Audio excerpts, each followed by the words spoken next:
Boa noite a todos. Uma alegria estar com vocês novamente nessa sexta-feira para mais uma palestra do canal do Lar Irmã Zarabatana no YouTube. Hoje nós trazemos um formato diferente, mas já conhecido de vocês, que temos a alegria de ter um convidado conosco para um bate-papo leve e agradável sobre um tema da doutrina espírita. O nosso convidado de hoje é o José Marques Lino, diretor, palestrante da Casa Paula, Seara Espírita Irmão Ramek, uma casa co-irmã do Lar Irmã Zarabatana, que fica situada ali no Grajaú, e que temos o prazer, então, de estar conosco nessa noite. Desde já, então, Lino, agradeço a sua presença e por ter aceito o nosso convite para esse bate-papo. Gratidão, eu é que agradeço de poder fazer parte desse trabalho. Nós temos muito a agradecer ao Lar Irmã Zarabatana, porque tem contribuído demais com a gente na pandemia, né? As dificuldades que as casas espíritas passam nesse período, que os médiuns, os assistidos, então tem sido fundamental a contribuição das duas casas, e para mim é uma alegria muito grande poder participar desse evento com vocês, representando um pouco aqui a direção da nossa casa. Obrigado, Lino. E nos acompanha hoje o Renato Nicolau, médium e palestrante do Lar Irmã Zarabatana. Boa noite, Renato, bem-vindo. Boa noite a todos, né? Grande satisfação estar aqui com um grupo reunido, né? E mais um convidado nosso, Lino. Então, juntando aí bastante experiência, bastante conhecimento para a nossa casa. Obrigado, Renato. Bom, o tema de hoje ele foi sugerido por uma pessoa que acompanha o nosso trabalho no Facebook, a senhora Jailza Henrique, que nos fez aí uma pergunta muito interessante e que nós decidimos não respondê-la diretamente ali pelo Facebook, mas informamos a ela que as perguntas seria transformada numa palestra, que é exatamente o tema do nosso bate-papo feliz de hoje. E aí, Lino, eu já começo, então, o nosso bate-papo trazendo a pergunta da Jailce, que foi a seguinte: os espíritos desencarnados, eles falam com Jesus ou com Deus? Imagino que nesse contexto que nós estamos, especialmente da pandemia, né, com um número significativo de espíritos desencarnando em função dessa doença, em função de todas as outras causas, esse é um tema que muitas vezes pode trazer um certo conforto e é também uma dúvida de todos nós, né? Será que nesse momento em que nós desencarnamos, temos a oportunidade de falar com Jesus ou de falar com Deus? Essa é uma das perguntas que mais me instigaram quando eu comecei no Espiritismo, porque eu vim da religião católica, da tradição católica. E a ideia de se encontrar com Deus no paraíso depois da morte e principalmente ser recepcionado por Jesus é algo que é estimulado no catolicismo e no cristianismo em geral, né? É uma ideia talvez muito centrista, onde nós nos colocamos como centro das atenções de toda a criação, né? Onde a gente não aceita que haja um intermediário. E é curioso, porque nas religiões em geral há sempre um intermediário entre a figura divina, né, ou espiritualidade, e aquele que está ali solicitando o auxílio. Mas na hora que a gente morre, a gente não aceita nada, a gente quer ter essa relação direta com Deus, né?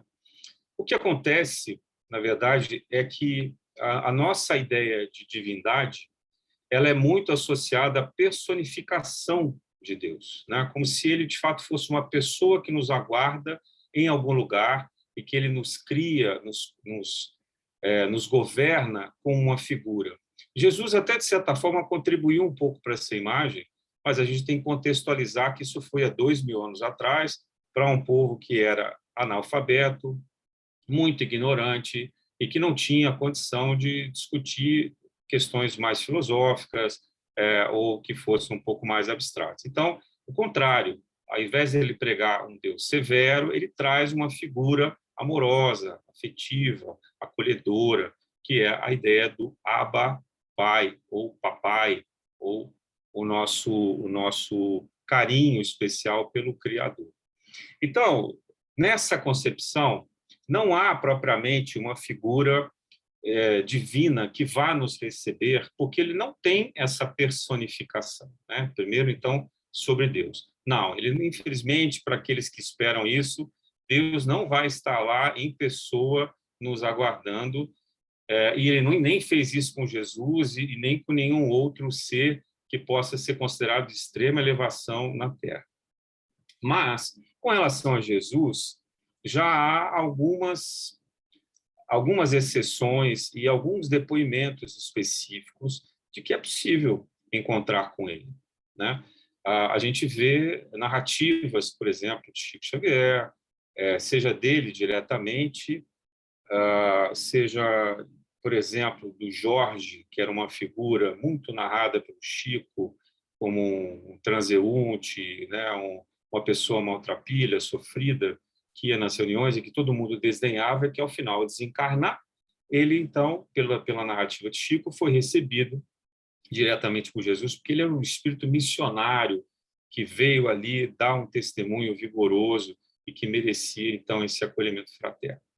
Mas quando a gente vê, por exemplo, das narrativas dos apóstolos, né, Paulo foi um que ficou esperando, aguardando, não foi diretamente recebido por Jesus, foi ver Jesus depois. Pedro também. Então, assim, Jesus não está lá à disposição, sem fazer nada, aguardando que a gente receba, né, aqui para ficar na porta do céu ali. A ideia também que a gente tem um pouco do catolicismo de São Pedro e assim por diante. Mas, obviamente, que a depender do mérito, da missão, né, do trabalho, Jesus ele tem a capacidade de estar em vários lugares simultaneamente, ele tem a ubiquidade, então ele pode sim receber algumas pessoas, que tenham a elevação espiritual necessária. Lino, deixa eu fazer uma pergunta, concluindo, apenas em casos muito específicos, como espíritos missionários, que haveria essa possibilidade de ser recepcionado diretamente por Jesus. E a grande maioria de nós, ainda espíritos tão imperfeitos, nós vamos ser recepcionados por quem? Excelente ponto, né, Renato? Afinal de contas, a gente tem uma ideia muito forte dentro do Espiritismo, que é o do acolhimento fraterno. Nenhum de nós está abandonado. Não é pelo fato de não ser recepcionado por Deus, em pessoa, ou por Jesus diretamente, que a gente vai ficar ao abandono. Ao contrário, todos nós, antes da reencarnação, nos preparamos, temos uma diretriz, um planejamento. Nós temos as pessoas que vão nos acompanhar encarnadas e temos aqueles espíritos que vão nos acompanhar da espiritualidade. Há muitas denominações para isso, mas é comum a gente chamá-los de guias, de mentores, de protetores espirituais e até mesmo de anjos guardiões, ou anjos da guarda. Então, são esses seres elevados que vão nos aguardar. E algumas vezes também o primeiro contato se dá com os nossos parentes desencarnados, porque eles conseguem, pela amorosidade, nos aproximar de forma que nós não nos assustemos. E é por isso também que a gente vê muitos depoimentos de pessoas que estão passando próximo do desencarne, já começarem a sentir a presença de parentes encarnados. Então, sim, nós temos uma grande fraternidade de amigos, de parentes espirituais que vêm nos receber. Nenhum de nós estará sozinho, em qualquer que seja a nossa condição de desencarne.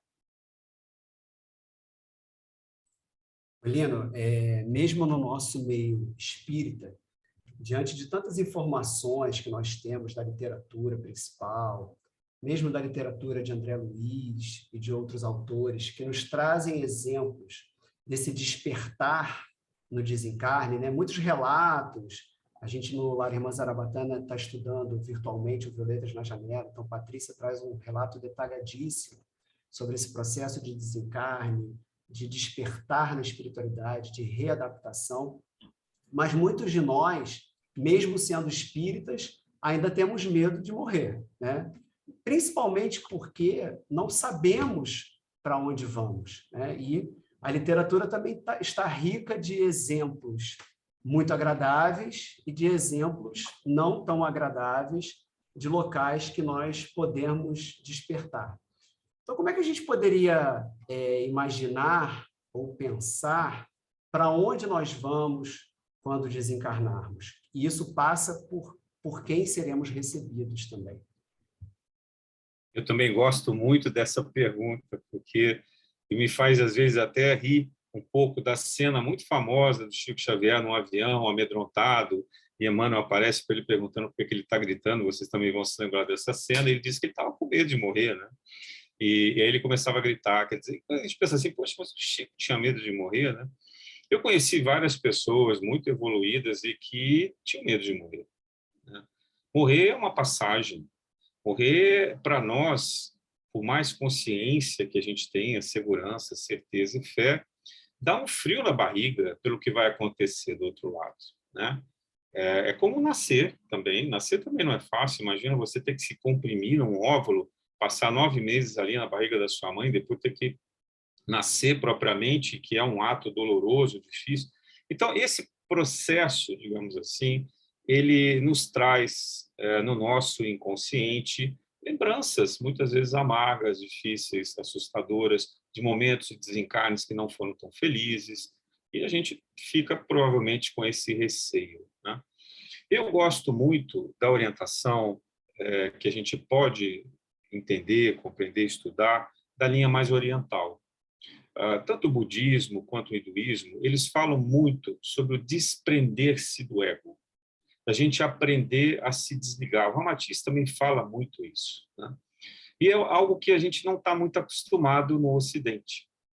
Pelo contrário, cada vez mais o que a gente tem é uma insuflação do próprio ego. Cada vez mais sou eu o mais importante, o poderoso, o sucesso. E isso eu acho que vai criando uma tremenda dificuldade. Porque como que diante da morte você pode pensar numa realização do sucesso? O que é que controla essa passagem, né? Não há um espaço definido para o ego, né, para que ele possa estar ali presente, sob controle dessa situação. O contrário, é um entregar-se, é um deixar-se levar, é um ser humilde nessa hora, recebendo, então, o amparo desses espíritos que chegam até nós. E aí, eu acho que passa não apenas por um estudo ou pelo trabalho da caridade, que é o amai-vos e instruí-vos no Espiritismo, mas um exercício mesmo psíquico, de meditação, de desprendimento. Acho que a Joana de Ângeles tem trazido essa mensagem de uma forma muito rica, do quanto nós precisamos tratar da nossa psique, do nosso lado psicológico, do nosso corpo emocional, né? Se preparando, então, para essa quarta dimensão, que é a vida no mundo da espiritualidade.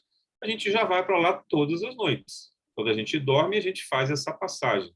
Mas há o cordão que nos liga, chamado cordão de prata, que é uma ligação bioquímica e física ao mesmo tempo, magnética, que faz com que a gente fique com a consciência ligada ao corpo físico. No momento que a gente desencarna, né, o nosso corpo duplo ele vai se desintegrando, essas conexões vão todas soltando do chakra. Se a gente tiver mais consciente, se a gente tiver mais meditativo, mais desprendido, então essas conexões vão se fazer de uma forma mais simples.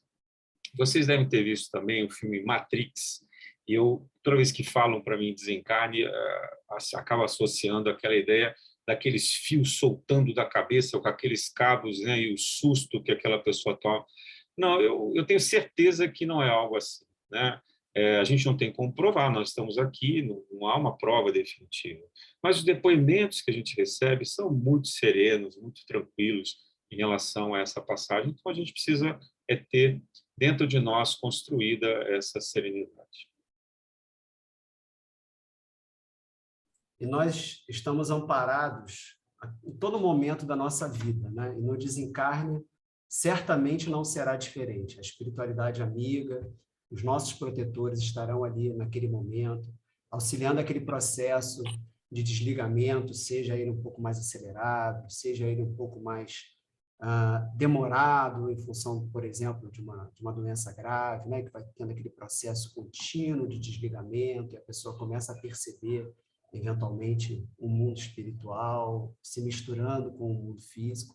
Então, mesmo nesse momento, a espiritualidade está nos acompanhando, e acho que isso também é um motivo de termos mais um conforto e mais uma tranquilidade para quando esse processo chegar, lembrando que ele é um processo natural e que a nossa morada é a morada na espiritualidade. Aqui nós somos viajores, estamos aqui transitoriamente. Então, na verdade, nós estamos voltando para casa, né? Deveríamos estranhar enquanto estamos aqui encarnados nessa matéria grosseira, experimentando todas essas dificuldades. Eu vou reverter um pouquinho a pergunta da Jailza para trazer um outro ponto de vista para o nosso debate, para o nosso bate-papo. Eu lembrei da história do apóstolo São Tomé, né, que é com aquela passagem muito famosa de que só conseguiu acreditar na ressurreição do Cristo no momento que pôde vê-lo, no momento que pôde tocá-lo, né? E já entendemos aqui do nosso bate-papo que, salvo algumas exceções, nós seremos recebidos no momento do nosso desencarne por todos esses amigos espirituais, mas muito provavelmente não pela figura de Jesus. Mas então, enquanto estamos encarnados, né, o que nós podemos fazer, então, para nos conectarmos com o Cristo, mesmo sabendo que não vamos, talvez, ser recebidos por Ele? Mas será que tem alguma coisa que a gente possa fazer desde já que esse é um espírito tão iluminado, que assim como Tomé, né, a gente talvez precise vê-lo para crer, mas o que a gente pode fazer, então, para estabelecer essa conexão com o Cristo? Eu vou responder essa questão, mas enquanto você estava falando, me veio aqui à mente uma imagem muito bonita do livro Maria de Nazaré, do Miramês, Espírito Miramês, onde ele narra o final da vida de Maria, lá em Éfeso, já idosa, doente, né, assim, com bastante dificuldade, porque ela fazia um trabalho muito caridoso de atendimento à população de rua, aos viajantes que estavam chegando a Éfeso. Ela morava nessa época com João Evangelista, e Jesus, então, aparece para ela como se fosse um mendigo, né, um maltrapilho, e ela não sabe que é ele, atende, depois ela se encanta porque reconhece, e ele diz: olha, eu vim te buscar. E o interessante do livro é que ela demora alguns anos para morrer, para desencarnar. Quer dizer, não é uma coisa imediata. E eu fico pensando assim, gente, Jesus foi buscar Maria de Nazaré e ainda assim ela demorou para conseguir se desconectar de toda a energia vital que ela tinha. Quer dizer, não foi uma coisa imediata, né? E depois é que ela conseguiu finalmente desencarnar. Esse é um ponto que eu acho que tem uma conexão com a pergunta que você está trazendo, de Tomé, porque, na verdade, o desencarne é um processo. E a gente começa a desencarnar no momento que a gente nasce, né? Assim, a gente nasceu, tem toda a preparação da reencarnação. Quando a gente reencarnou, começa o processo do desencarne, né? E ele vai demorar uma longa existência, a depender das circunstâncias também que a gente tiver cumprindo a nossa programação espiritual. Porque se a gente começa a desandar muito na programação, para evitar que a gente constitua algum karma, para evitar que a gente desande a nossa vida terrena de uma forma tal de desajustamentos, então, muitas vezes a nossa encarnação chega a ser até abreviada. E isso já está também na programação, que podem acontecer alguns eventos, uma doença, um acidente, né, alguma circunstância que apresse, então, o nosso retorno à parte espiritual. Quando você fala da ligação com Jesus, eu acho que tem muito a ver com isso. Jesus não espera de nós que a gente seja perfeito. As pessoas têm um pouco dessa ideia. Talvez está ainda reflexo da própria mística da nossa formação cristã. A ideia de Jesus, ao contrário, é de compreensão da nossa dificuldade, das nossas fraquezas. Eu, pensando na forma como ele lidava com os apóstolos, Gente, quando a gente vai estudar, perceber um pouco o comportamento de ignorância daqueles discípulos, daqueles apóstolos, era uma coisa assim assustadora, né? Como aquela população era machista, eles eram autoritários, eles eram egocêntricos, né? Narcisistas. Era uma circunstância de total humanidade.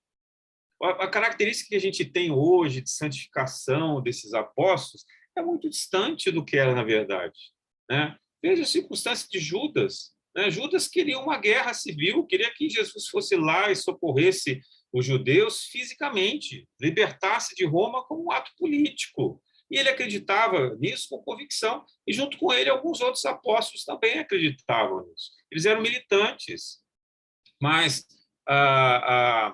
Jesus demonstra que o traço de humanidade dele não se limitava a isso, que ele tinha uma grandeza espiritual. Mas exatamente por essa grandeza, ele tinha uma tolerância imensa de amorosidade.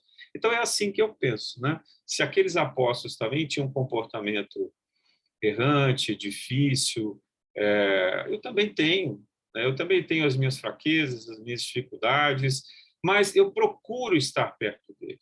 Eu procuro ficar atento às lições dele, eu procuro sempre me arrepender com sinceridade das falhas que eu cometo, seja comigo mesmo, seja com as pessoas para quem eu possa ter ofendido. Mas eu acho que essa conexão ela é muito desse instante que a gente se coloca querendo estar com Jesus, né? Há uma coisa também que Chico dizia com muita frequência, que a gente às vezes tem uma saudade de Jesus. E eu acho que isso é a mais pura verdade, porque nós todos já estivemos com Jesus. Jesus teve esse cuidado. Quando nós fomos trazidos à Terra como exilados, nós todos somos espíritos que vieram e habitaram vários outros orbes, nós não somos originários da Terra, pelo menos o que diz a tradição, várias fontes diferentes, né? E Jesus teve o cuidado de nos recepcionar. E ele tem essa capacidade mediúnica de estar presente, de olhar nos olhos, de falar. Então, lá na espiritualidade, não aqui, nós estivemos presentes com ele. E nós podemos também ainda, já tivemos e podemos, quando a gente estiver no sono, com o amparo dos nossos guias, vivenciar todos os momentos de Jesus na Terra. Esses arquivos chamados de acásticos, né, eles estão disponíveis. A gente pode fazer essas visitas. O espírito Neo Lúcio declara que teve acesso à vida de Jesus, como se ele estivesse ali vivenciando na prática. Hoje a gente tem a realidade virtual, a gente pode chamar de uma certa realidade virtual, né? A gente também pode lembrar de Álvaro de Campos, também, que faz essas narrativas, e vários outros espíritos. Então, é possível acessar e viver. Como a gente faz isso? No sono, não precisa esperar durante o dia, não precisa esperar morrer, né? A gente pode fazer a qualquer momento. E essa capacidade de estar presente no arquivo acástico é uma vivência real.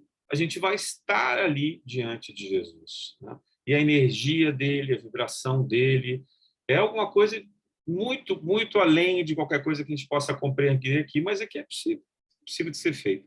Então, eu acho que tem esse lado que se pode fazer, que às vezes a gente não se lembra, e tem também aquela receita que ele próprio nos deu, onde 2 ou mais estiverem reunidos o meu nome, eu estarei no meio deles. De que forma? Reunir-se em nome de Jesus, pelo estudo do seu evangelho e pela prática da caridade. Se nós estivermos com ele, presentes desta forma, nós o sentiremos ao nosso lado. Na Casa Paula, a gente tem sempre o costume de fazer a prece inicial com aquela mensagem linda de Ismael. E lá sempre fala várias vezes na prece o nome de Jesus, ou faz uma referência a ele como estrela, como imensa bondade.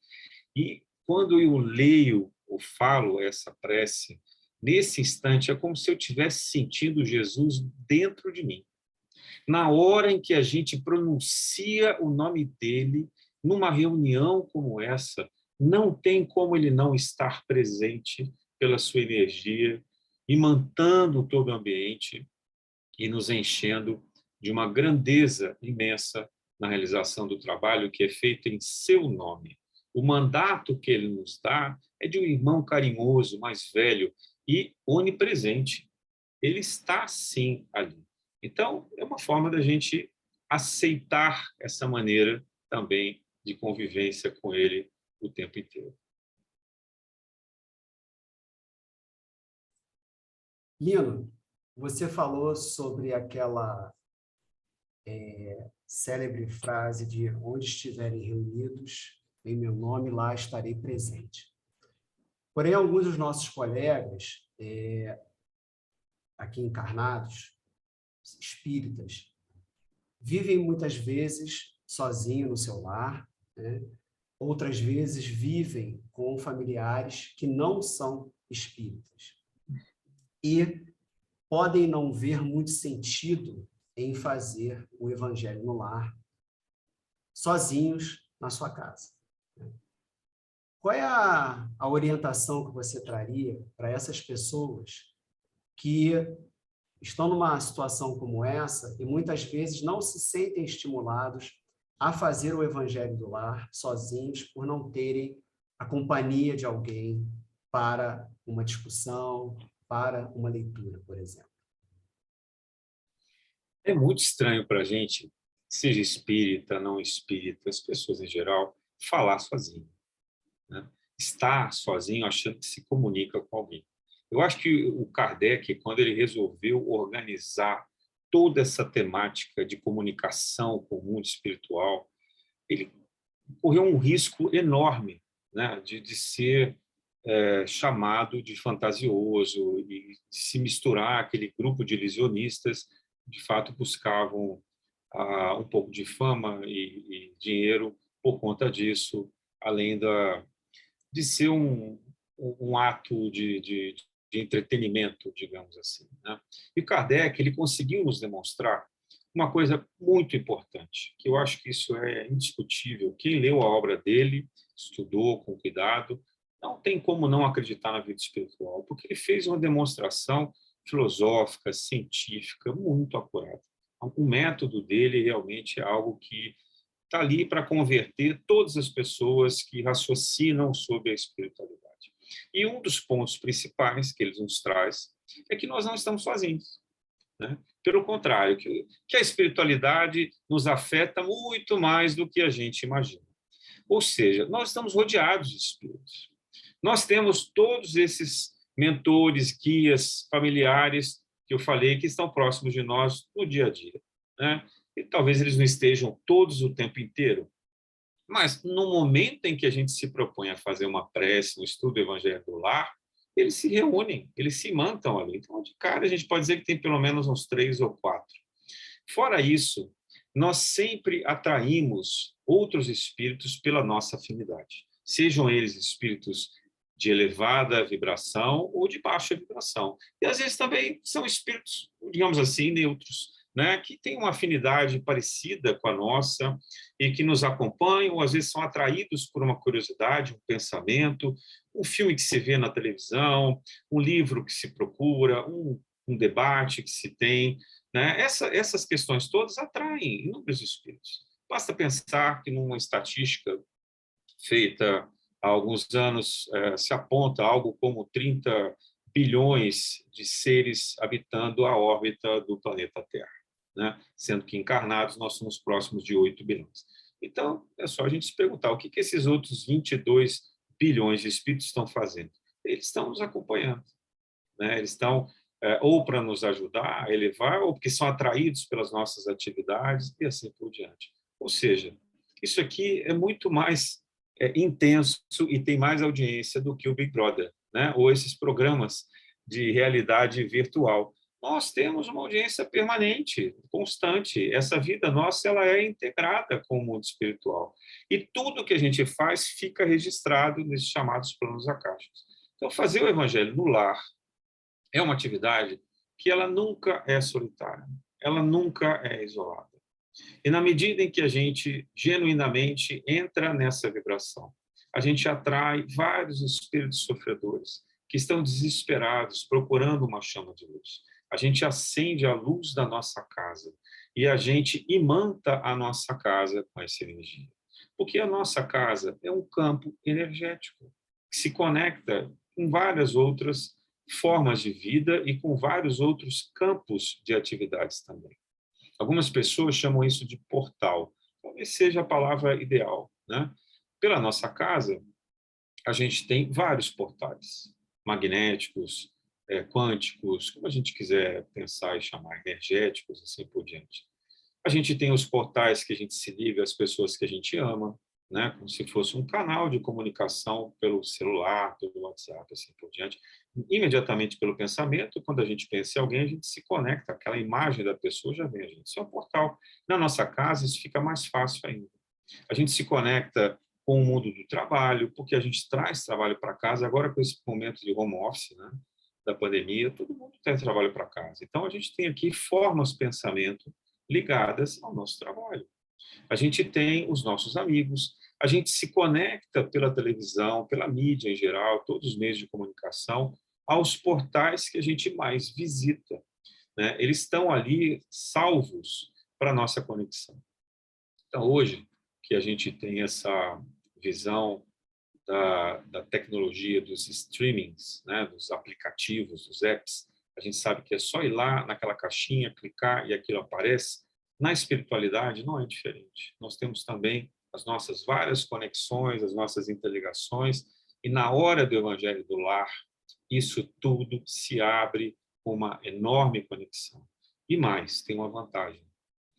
Toda vez que a gente acende a luz da espiritualidade na nossa casa, a gente elimina as sombras que nós trazemos sem intenção de que elas fiquem, porque a luz é muito mais forte do que as sombras. Então, os miasmas, as dificuldades, as energias negativas, os pensamentos ruins, aquilo tudo também que a gente recebe de outras pessoas, infelizmente, que às vezes nos enviam de uma forma ignorante ou desavisada. Então, todas essas energias, elas vão sendo desfeitas e ali vai se imantando a luz e a bondade, aquilo que há de melhor para nos oferecer. Então, eu recomendo a todos que não façam apenas o Evangelho no Lar, façam sim, façam sozinhos, em família, com os amigos, com convidados, com vizinhos, com quem puderem, com os animais. Os meus cachorros, por exemplo, fazem comigo. Eles me rodeiam, dão uma patinha e a gente reza junto. Mas também que se faça a prece diariamente. Na Casa Paula, a gente recomenda a prece todos os dias às 18 horas, chamada Hora do Ângelus, né? Para que a gente possa se conectar à paz mundial, para que todos possam mentalizar esse momento importante de vibração, de energia, e que assim a gente também se conecte com o mundo, porque se sabe que nesse horário há uma corrente que vem do Hospital Maria de Nazaré, liderada por Bezerra de Menezes, por toda a Legião de Maria na espiritualidade, socorrendo os espíritos mais necessitados, e que nós podemos com eles nos conectar na paz, na harmonia e na alegria com todos aqueles que festejam Jesus e o seu trabalho magnífico do Evangelho de Amor. Renato, de tudo que a gente conversou aqui hoje, será então, para a gente terminar, que a gente precisa ficar preocupado, contando os dias, pensando na hora que nós vamos desencarnar? Olha só, existe um problema em maior ou menor grau em todos nós. A gente se preocupa mais, se preocupar antes de acontecer, nas coisas da vida. Então, a gente não tem que ficar pensando tanto no futuro, como também não deve ficar se apegando somente ao passado. Nós temos que viver o hoje. Então, para viver o hoje, como muito bem aí explanado pelo Lino, nós podemos encontrar e ser beneficiado por Jesus Cristo e toda a sua falange, todos os espíritos superiores, tanto ajudando o nosso próximo, quanto, principalmente, quando a gente está se desdobrando, a gente também pode dialogar, a gente também pode se encontrar com Jesus Cristo. O que vai dizer é a nossa elevação espiritual e o nosso real sentimento de melhora. Aí sim nós teremos a possibilidade de se comunicar com a espiritualidade superior.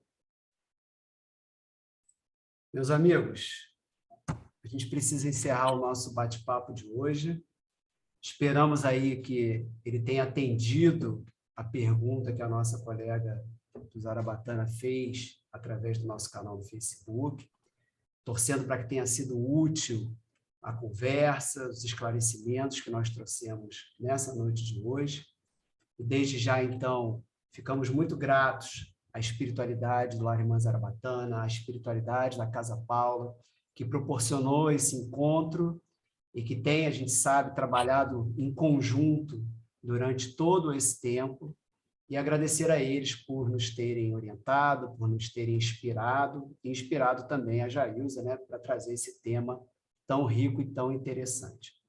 Meu amigo Lino, muito obrigado pela sua participação, pelos ensinamentos que você trouxe. Ficamos muito gratos de você ter aceito o convite aqui para esse nosso bate-papo.